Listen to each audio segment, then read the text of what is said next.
Hello, and welcome to the BioSyent Inc. Q4 and full year results presentation for 2017. My name is Rene Gorham, and I'm the Chairman, President, and CEO of BioSyent. I'd just like to draw your attention to our disclaimer regarding forward-looking statements, and we'll roll right into the presentation. So we'll start with a look at our most recent quarter. Sales reached $5.9 million, which was an increase of 18% versus the year ago quarter, and was a record quarter for us in the fourth, and represented the 30th in a run of 30 consecutive profitable quarters for the company. Our EBITDA reached a little under $2 million, 1.96, representing a 23% increase versus year ago, and our net income after tax, just short of $1.5 million, was 33% ahead of year ago. Looking back at the last 3 years, using Q4 of 2014 as a base year, we had a compound annual growth rate in the fourth quarter of 24%. On a full year basis, sales reached just less than $20.8 million. That was a 16% increase versus year ago and represented our 8th consecutive record year from a revenue perspective.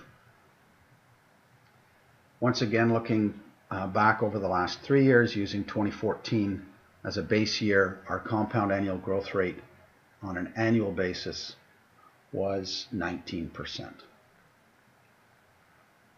Our EBITDA reached just over $6.9 million, which was 17% ahead of year ago, and our net income after tax, just over $5.2 million, represented an increase of 21%.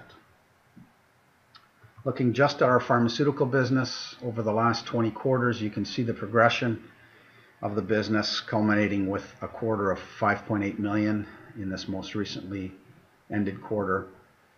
The Canadian pharma business was up 12% versus the comparable quarter year ago, and the international business up 75% versus the comparable quarter.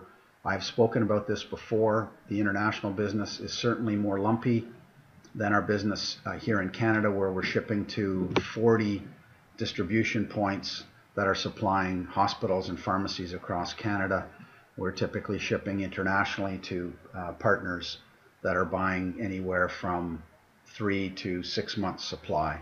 So it certainly is a lumpier business, but we've now recorded sales of FeraMAX overseas in 12 consecutive quarters and have come to expect that to be a quarterly feature in our financial performance. Looking back at the quarter from a revenue perspective, what were the drivers? So the $5.8 million in pharma sales was an 18% increase over Q4 of 16, and that was made up of the Canadian pharma business, $4.9 million, an increase of 12% versus the year ago. That was driven by FeraMAX 150 on a unit basis, up 10%. All of these figures on units. FeraMAX powder up 16%, Repagyne up 21%, and Cathogel jelly up 21% as well. So all of those on units. International business for FeraMAX was $900,000, 75% increase over the Q4, as I mentioned. We've now got 3 years consistently delivering on a quarterly basis revenue on the international side. On a full year basis, our pharma business was just over $19 million, an increase of 16% versus 2016. In Canada, that was just under $17 million, a 12% increase. The breakdown in units there for the key brands was FeraMAX 150 growing 6% on a unit basis. I just wanted to remind you, in Q1 of 2017, we had some anomalies in terms of contraction of inventory of the trade. It was more of a one-time event. We also had one of our wholesale customers with an excessive amount of inventory coming out of 2016. So the Q1 last year of 2017 was fairly low quarter for FeraMAX 150. That business has accelerated as we kind of overcame the anomalies in trade inventories, and units progressively grew from the first quarter. Fermax powder units for the year grew 17%, Repagyne 22%, and Cathogel jelly grew 19%. The international business reached sales just under $2.5 million, which represented a 60% increase over a year ago. We have a number of initiatives on the go for expansion of markets and new products, prescription-based iron products, to be approved during this year and next. So we expect that business to continue to contribute significantly to growth for the company, but don't expect that to be 60%. We don't expect that to be 60% in 2018, though we would see a reacceleration of growth going 2019-2020. Our legacy business delivered $1.4 million on the top line. That was 14% ahead of a year ago. You've heard me speak about this in the past. We're not investing in growing that business. We did have a party approach us a number of years ago to distribute to a new export market. That was a fairly long process to get the product approved. We saw the commencement of revenue in the third quarter of 2017. It's really too early to say what we should expect from that going forward into the future. So I want to talk a little bit now about our launch products. So we've got two that meet that definition. We've got the Aguettant System and Cysview. So in 2017, the Aguettant System on a dollar basis increased 66% versus 2016. I just want to take you back to 2016. We relaunched atropine sulfate in Q1 of 16, and phenylephrine was only launched at the end of the year. So we had a fairly low base to build off of. Nevertheless, we've got some significant momentum with that brand as we go into 2018. We've got now 136 hospitals in Canada have made repeat purchases of the Aguettant System, and there are several healthcare regions that have adopted it on their crash carts. In the fourth quarter, we had 12 new hospitals ordering the Aguettant System, so we certainly expect significant growth out of that business over the course of 2018. Clearly, the pace of adoption of Cysview has been slower than we expected. We have been talking about that for some period of time. We do have 2 hospitals that have implemented and are using Cysview and blue light cystoscopy in their surgical procedures. We can report that we've got 5 additional hospitals that have now completed a positive evaluation of both our product and the equipment, and are going through a process to implement at their hospital sites. We have 2 additional hospitals that are going to be implementing Cysview without an evaluation. So we now really can say that we're building some momentum on the adoption of Cysview. We've really been laying the groundwork through 16 and 17 for that. We've got additional leading Canadian urologists and uro-oncologists that are publicly endorsing Cysview and going to presentations and unprompted by us, presenting their experience and their belief in this technology going forward. During the course of 17 and subsequent, there are a couple things worth noting. In May of 2017, Fermax was named the #1 recommended iron supplement brand in Canada. That was for the 2nd consecutive year. So this is a survey that's done by an independent third party of both Canadian pharmacists and physicians. So both of those healthcare professional groups rank Fermax as their #1 recommendation. I do know that that's in excess of 30% for each of those 2 groups. In September of 2017, BioSyent was named to the Profit 500 ranking for the 5th consecutive year. This is a ranking of Canada's fastest growing companies. The period that they were measuring ended in 2016, and our growth rate during that period was 538%. A couple of other significant things during the course of the year. In October, we learned that Health Canada had passed the screening process for our new women's health prescription product. So we're now deep in the approval process for that product. We're optimistic that we could see an approval mid-year or early in Q3 this year, which would allow us to launch that product next year. And in December, we submitted 2 new cardiology products to Health Canada for initial screening. Finally, just to remind you that we had 2 long-serving directors retire from our board of directors in January, and we announced the appointment of Mr. Larry Andrews and Ms. Zara Elford to the board of directors in January. So as we look at our business and what we should expect for growth during 2018 and beyond, we still have assets that are in growth phase and certainly contributing materially to growth on the top line, our ability to grow profit as well. So we expect Ferromax in Canada and internationally, Cysview, Cathogel, Repagyne, and the Agatel system to all contribute to growth this year and into the future. We expect a growth rate that would look similar to what we achieved in 2017, both on the top line and the bottom line for this year. We have new products that I've spoken about and new markets. So for Ferromax internationally, we are expecting to add to the 6 markets that we're shipping to now. We've got agreements already in place, and there's a regulatory process underway to add products and markets. So we expect further growth from our international pharma business. And of course, the prescription health products that I've talked about in cardiovascular and women's health. We're looking at 2019 and 2020 launches there. We've got a very active in-licensing program. There are a number of assets that we're either at the agreement stage or negotiating term sheets right now. We're also, as I've spoken about before, looking at and right now in some dialogue about existing revenue generating assets.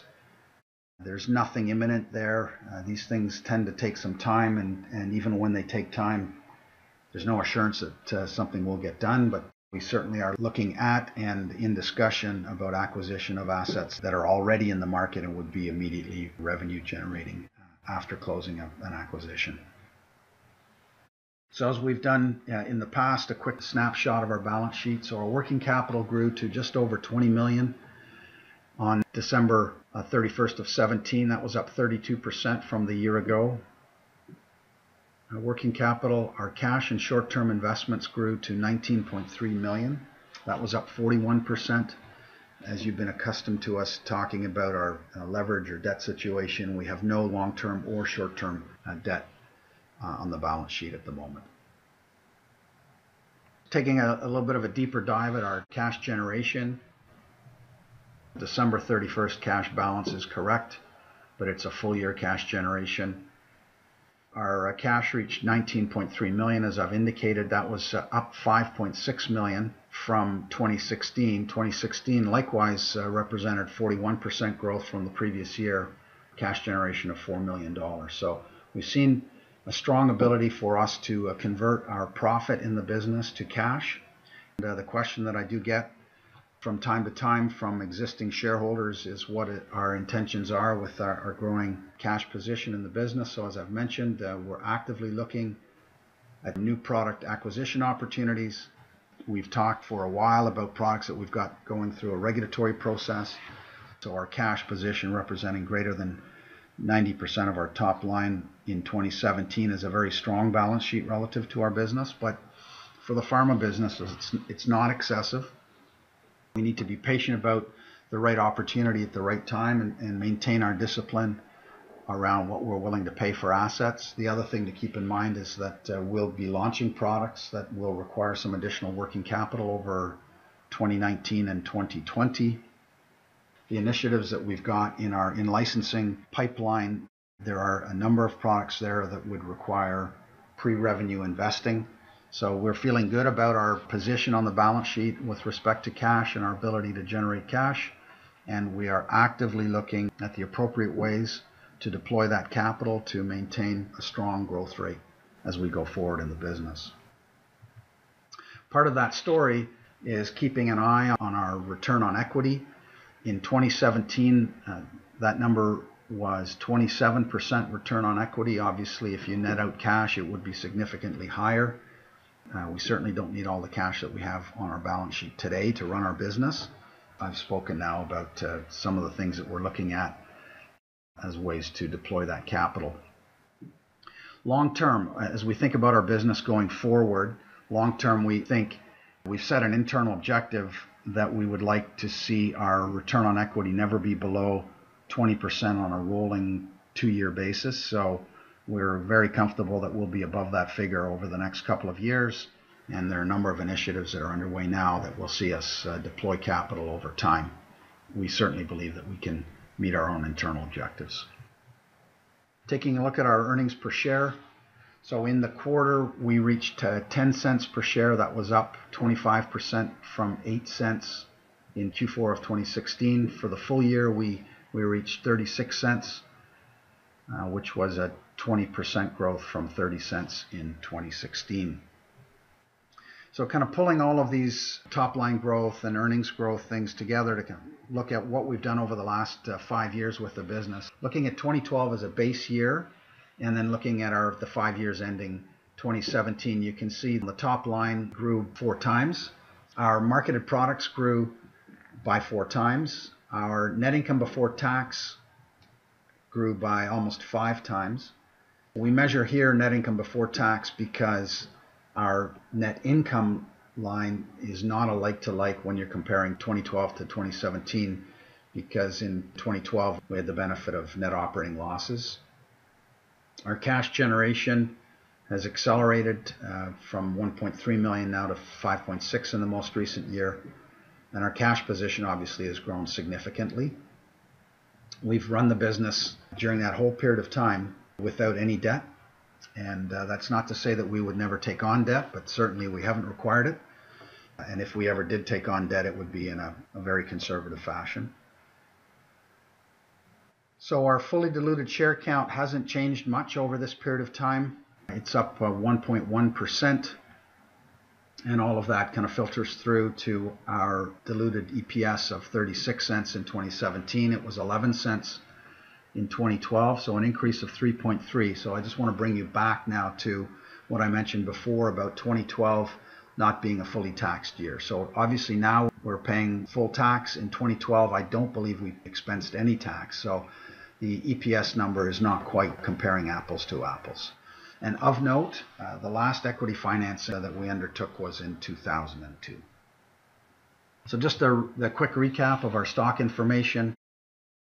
The key thing here is what our fully diluted share count is, 14.67 million. We have 164,000 shares that are outstanding as options. The current share count is just over 14.5 million shares. So we have some additional resources for you if you haven't found them already, some product websites that you can look at.